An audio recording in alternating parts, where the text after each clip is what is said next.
Hello friends, welcome back to rohini andhra style recipes and vlogs. ಇವತ್ತಿನ ನಮ್ಮ video gongura veg biryani. ಈ ರೆಸಿಪಿನ ನಾವು ಯಾರಾದರೂ ಗೆಸ್ಟ್ ಬರುವಾಗ ಮಾಡಿದ್ರೆ ತುಂಬಾ ಚೆನ್ನಾಗಿರುತ್ತೆ, ಇಷ್ಟಪಟ್ಟು ತಿಂತಾರೆ ಎಲ್ಲರೂ. ಸಂಡೇ ಸ್ಪೆಷಲ್ ಆಗಿ ಕೂಡ ನಾವು ಮಾಡ್ಕೋಬೋದು. ಈಗ ಈ ಬಿರಿಯಾನಿ ಹೇಗೆ ಮಾಡೋದು ನೋಡೋಣ ಬನ್ನಿ. ಇದಕ್ಕೋಸ್ಕರ ನಾವು ಮುಂಚೆನೇ ಚೆನ್ನಾಗಿ ಬಿಡಿಸಿಬಿಟ್ಟು ತೊಳೆದಿಟ್ಕೊಂಡಿರುವ ಗೋಂಗೂರ ಸೊಪ್ಪು, ಕೊತ್ತಂಬರಿ ಸೊಪ್ಪು ಎರಡು ತಗೋಬೇಕು. ಇವಾಗ ಸ್ಟವ್ ಮೇಲೆ ಪ್ಯಾನ್ ಇಟ್ಬಿಟ್ಟು ಅದರಲ್ಲಿ 2 ಚಮಚದಷ್ಟು ಎಣ್ಣೆ ಹಾಕಿ ಸ್ವಲ್ಪ ಬಿಸಿ ಮಾಡಬೇಕು. ಆಮೇಲೆ ಇದಕ್ಕೆ ನಾವು ಮುಂಚೆನೇ ತೊಳೆದಿಟ್ಕೊಂಡಿರುವ ಗೋಂಗೂರ ಸೊಪ್ಪು, ಕೊತ್ತಂಬರಿ ಸೊಪ್ಪು ಎರಡು ಹಾಕಿ ಚೆನ್ನಾಗಿ ಹುರಿಕೋಬೇಕು. ಇದು ಗೋಂಗೂರ ಸೊಪ್ಪು 1 ಕಟ್ಟೆ ಆದರೆ ನಾವು ಕೊತ್ತಂಬರಿ ಸೊಪ್ಪು ಅರ್ಧ ಕಟ್ಟೆ ತಗೊಂಡ್ರೆ ಸರಿ ಹೋಗುತ್ತೆ. ಈ ಥರ ನಾವು ಮಿಕ್ಸ್ ಮಾಡ್ತಾ ಹುರಿಕೋಬೇಕು. ಯಾಕಂದರೆ ಗೋಂಗೂರ ಸೊಪ್ಪು ಸ್ವಲ್ಪ ಜಿಗುರು ಥರ ಇರುತ್ತಲ್ವ, ಅದಕ್ಕೋಸ್ಕರ ಕೆಳಗಡೆ ಅಂಟ್ಕೊಬಿಡುತ್ತೆ. ಈ ಥರ ಮಿಕ್ಸ್ ಮಾಡ್ತಾ ಹುರಿಕೊಂಡ್ರೆ ಚೆನ್ನಾಗಿ ಫ್ರೈ ಆಗುತ್ತೆ. ನೋಡಿ, ಈ ಥರ ಚೆನ್ನಾಗಿ ಸಾಫ್ಟ್ ಆಗೋವರೆಗೂ ಹುರಿಕೊಂಡು ಆಮೇಲೆ ಸ್ಟವ್ ಆಫ್ ಮಾಡಿಬಿಟ್ಟು ತಣ್ಣಗೆ ಆಮೇಲೆ ಮಿಕ್ಸಿ ಜಾರ್ ಒಳಗಡೆ ಹಾಕಿ ಇದಕ್ಕೆ 10ನಿಂದ 15ವರೆಗೂ ಬೆಳ್ಳುಳ್ಳಿ ಸೇರಿಸಿ, ಸ್ವಲ್ಪ ಶುಂಠಿ, ಸ್ವಲ್ಪ ಉಪ್ಪು, ಸ್ವಲ್ಪ ಪುದೀನ ಸೊಪ್ಪು ಹಾಕ್ಕೊಂಡು ಇದನ್ನು ಫೈನಾಗಿ ಪೇಸ್ಟ್ ಮಾಡಿ ಇಟ್ಕೋಬೇಕು. ಆಮೇಲೆ ಮತ್ತೆ ಸ್ಟವ್ ಮೇಲೆ ಕುಕ್ಕರ್ ಇಟ್ಟು ಅದರಲ್ಲಿ 3ರಿಂದ 4 ಚಮಚದಷ್ಟು ಎಣ್ಣೆ ಹಾಕಿ ಚೆನ್ನಾಗಿ ಎಣ್ಣೆನ ಬಿಸಿ ಮಾಡಬೇಕು. ಈ ಎಣ್ಣೆ ಬಿಸಿ ಆಮೇಲೆ 2 ಬಿರಿಯಾನಿ ಎಲೆ, 2 ಚಕ್ಕೆ, 2 ಲವಂಗ, 2 ಏಲಕ್ಕಿ ಹಾಕ್ಕೊಂಡು 1 ನಿಮಿಷ ಅಷ್ಟು ಎಣ್ಣೆಯಲ್ಲಿ ಹುರಿಬೇಕು. ಆಮೇಲೆ ಇದಕ್ಕೆ ನಾವು ಕಟ್ ಮಾಡ್ಕೊಂಡಿರುವ ಈರುಳ್ಳಿ ಹಾಕಿ ಹಸಿ ವಾಸನೆ ಹೋಗೋವರೆಗೂ ಫ್ರೈ ಮಾಡಬೇಕು. ಈ ಬಿರಿಯಾನಿದಲ್ಲಿ ಈರುಳ್ಳಿ ಎಷ್ಟು ಹಾಕ್ಕೊಂಡ್ರೆ ಅಷ್ಟು ಚೆನ್ನಾಗಿರುತ್ತೆ, ಅಷ್ಟೂ ನಾವು ಚೆನ್ನಾಗಿ ಹುರಿಕೋಬೇಕು. ಆವಾಗ ನಮಗೆ ಟೇಸ್ಟ್ ಅನ್ನೋದು ಸಖತ್ತಾಗಿ ಬರುತ್ತೆ. ಈಗ ನೋಡಿ, ಆನಿಯನ್ನು ಸ್ವಲ್ಪ ಟ್ರಾನ್ಸ್ಪರೆಂಟ್ ಕಲರ್ ಆಗಿ ಬರ್ತಾ ಇದೆ ಅಲ್ವಾ.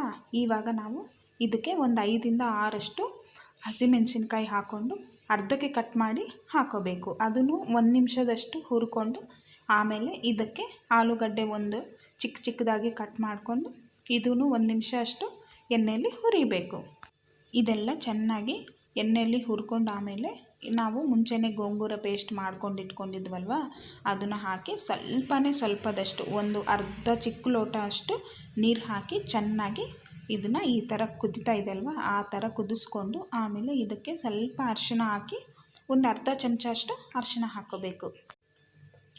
ಈ ಥರ ಒಂದು ಸರಿ ಎಲ್ಲ ಮಿಕ್ಸ್ ಮಾಡಿಕೊಂಡು ಆಮೇಲೆ ಇದಕ್ಕೆ 3/4 ಸ್ಪೂನಷ್ಟು ಧನಿಯಾ ಪುಡಿ, 1.5 ಸ್ಪೂನಷ್ಟು ಅಚ್ಚ ಖಾರದ ಪುಡಿ ಹಾಕ್ಕೊಂಡು ಚೆನ್ನಾಗಿ ಇದನ್ನು ಮಿಕ್ಸ್ ಮಾಡಬೇಕು.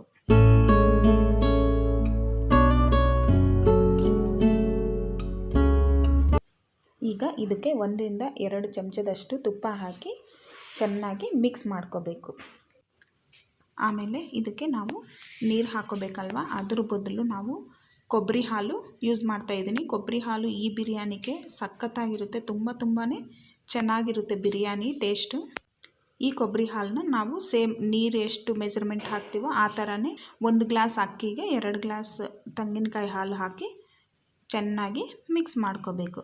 ಈಗ ಇದಕ್ಕೆ ರುಚಿಗೆ ತಕ್ಕಷ್ಟು ಉಪ್ಪು ಹಾಕ್ಕೊಂಡು ಒಂದು ಸರಿ ಮಿಕ್ಸ್ ಮಾಡಿಬಿಟ್ಟು ಒಂದು ಕುದಿ ಬರೆಯೋವರೆಗೂ ವೆಯ್ಟ್ ಮಾಡಬೇಕು. ಈ ಥರ ಕುದಿ ಬರ್ತಾ ಇರುವಾಗ ನಾವು ಒಂದು ಸ್ವಲ್ಪ ಉಪ್ಪು ಟೇಸ್ಟ್ ನೋಡಬೇಕು. ಯಾಕಂದರೆ ಆಮೇಲೆ ಬಿರಿಯಾನಿ ರೆಡಿ ಆಮೇಲೆ ಉಪ್ಪು ಹಾಕೋಕ್ಕಾಗಲ್ಲ ಅಲ್ವಾ, ಅದಕ್ಕೋಸ್ಕರ ನಾವು ಈಗ ಒಂದು ಸರಿ ಟೇಸ್ಟ್ ಮಾಡಿಬಿಟ್ರೆ ಉಪ್ಪು ಸ್ವಲ್ಪ ಕಡಿಮೆ ಆದರೆ ಸ್ವಲ್ಪ ಹಾಕೋಬೋದು. ನನಗೆ ಸ್ವಲ್ಪ ಕಡಿಮೆ ಬಂದಿದೆ, ನಾನು ಸ್ವಲ್ಪ ಹಾಕಿ ಮಿಕ್ಸ್ ಮಾಡಿದ್ದೀನಿ. ಲಾಸ್ಟಲ್ಲಿ ಸ್ವಲ್ಪ 1 ಸ್ಪೂನಷ್ಟು ಗರಂ ಮಸಾಲ ಹಾಕ್ಕೊಂಡು, ಬಿರಿಯಾನಿಯಲ್ಲಿ ಗರಂ ಮಸಾಲ ಇಲ್ಲ ಅಂದರೆ ಚೆನ್ನಾಗಿರಲ್ಲಲ್ವ, ಅದಕ್ಕೋಸ್ಕರ ಗರಂ ಮಸಾಲ ಸ್ವಲ್ಪ ಹಾಕ್ಕೊಂಡು ಲಾಸ್ಟ್ಗೆ ಅಕ್ಕಿ ಹಾಕಿ ಒಂದು ಸರಿ ಮಿಕ್ಸ್ ಮಾಡಬೇಕು. ನಾನು ಇದಕ್ಕೆ ಬಾಸ್ಮತಿ ಅಕ್ಕಿ ಹಾಕಿದ್ದೀನಿ. ಈ ಅಕ್ಕಿನ ಅರ್ಧ ಗಂಟೆ ಅಷ್ಟು ನೆನೆಸ್ಕೊಂಡು ಮಾಡಿದ್ರೆ ತುಂಬ ಚೆನ್ನಾಗಿ ಬರುತ್ತೆ. ಇವಾಗ ನಾವು ಕುಕ್ಕರ್ ಮುಚ್ಚಳ ಮುಚ್ಚಿ 2 ವಿಸಿಲ್ ಬರೋವರೆಗೂ ವೆಯ್ಟ್ ಮಾಡಬೇಕು. 2 ವಿಸಿಲ್ ಬಂದಮೇಲೆ ಸ್ಟವ್ ಆಫ್ ಮಾಡಿಬಿಟ್ಟು ಸ್ವಲ್ಪ ತಣ್ಣಗಾಗೋವರೆಗೂ ಬಿಡಬೇಕು. ಈಗ ಸ್ವಲ್ಪ ತಣ್ಣಗಾಮೇಲೆ ಕುಕ್ಕರ್ ಕ್ಯಾಪ್ ಓಪನ್ ಮಾಡಿಬಿಟ್ಟು ಒಂದು ಸರಿ ಮಿಕ್ಸ್ ಮಾಡಬೇಕು. ಈಗ ಮತ್ತೆ ಸ್ಟವ್ ಆನ್ ಮಾಡಿಬಿಟ್ಟು ಸಿಮ್ಮಲ್ಲಿ 2 ನಿಮಿಷ ಇದನ್ನು ಹೀಗೆ ಬಿಡಬೇಕು. ಯಾಕಂದರೆ ಇದು ಸ್ವಲ್ಪ ವೆಟ್ಟಾಗಿರುತ್ತೆ, ಅದಕ್ಕೋಸ್ಕರ 1 ನಿಮಿಷ ಇಲ್ಲಾಂದರೆ 2 ನಿಮಿಷ ಇದು ಸಿಮ್ಮಲ್ಲಿ ಇಟ್ಕೊಂಡ್ರೆ ನಮಗೆ ಚೆನ್ನಾಗಿ ಬಿರಿಯಾನಿ ಥರ ಪುಡಿ ಪುಡಿ ಇರುತ್ತೆ. ಈಗ 2 ಮಿನಿಟ್ಸ್ ಆಗಿದೆ. ಇವಾಗ ಇದನ್ನು ಸರ್ವ್ ಮಾಡಿಕೊಂಡ್ರೆ ನಮ್ಮ tasty Sunday special gongura biryani ready ಆಗುತ್ತೆ. ನೋಡಿದ್ರೆ ಎಷ್ಟು ಸಖತ್ತಾಗಿದೆಯೋ. ನೋಡಿದ್ರೆ ನಿಮಗೂ ತಿನ್ನಬೇಕು ಅನಿಸ್ತಾ ಇದೆಯಾ? ಹಾಗಾದರೆ ನಾಳೆನೇ ಸಂಡೇ ಅಲ್ವಾ, ನೀವೂ ಮಾಡಿಕೊಂಡು ತಿನ್ಬಿಟ್ಟು ಹೇಗಿದೆಯೋ ನನಗೆ ಕಾಮೆಂಟ್ಸಲ್ಲಿ ತಿಳಿಸಿ. ಇಷ್ಟೇ ರೀ ಇವತ್ತಿನ ನನ್ನ ವಿಡಿಯೋ. ಈ ವಿಡಿಯೋ ನಿಮಗೆ ಇಷ್ಟ ಆದರೆ ಪ್ಲೀಸ್ ಲೈಕ್ ಮಾಡಿ, ನಿಮ್ಮ ಫ್ರೆಂಡ್ಸ್ ಆ್ಯಂಡ್ ಫ್ಯಾಮಿಲಿ ಮೆಂಬರ್ಸ್ಗೆ ಶೇರ್ ಮಾಡಿ. ಹಾಗೆ ನನ್ನ ಚಾನಲ್ನ ಯಾರಾದರೂ ಸಬ್ಸ್ಕ್ರೈಬ್ ಮಾಡಿಲ್ಲ ಅಂದರೆ ಪ್ಲೀಸ್ ಸಬ್ಸ್ಕ್ರೈಬ್ ಮಾಡಿಕೊಂಡು ಪಕ್ಕದಲ್ಲಿರುವ ಬೆಲ್ ಐಕನ್ನ ಆ್ಯಕ್ಟಿವೇಟ್ ಮಾಡ್ಕೊಳ್ಳಿ. Thanks for watching my video.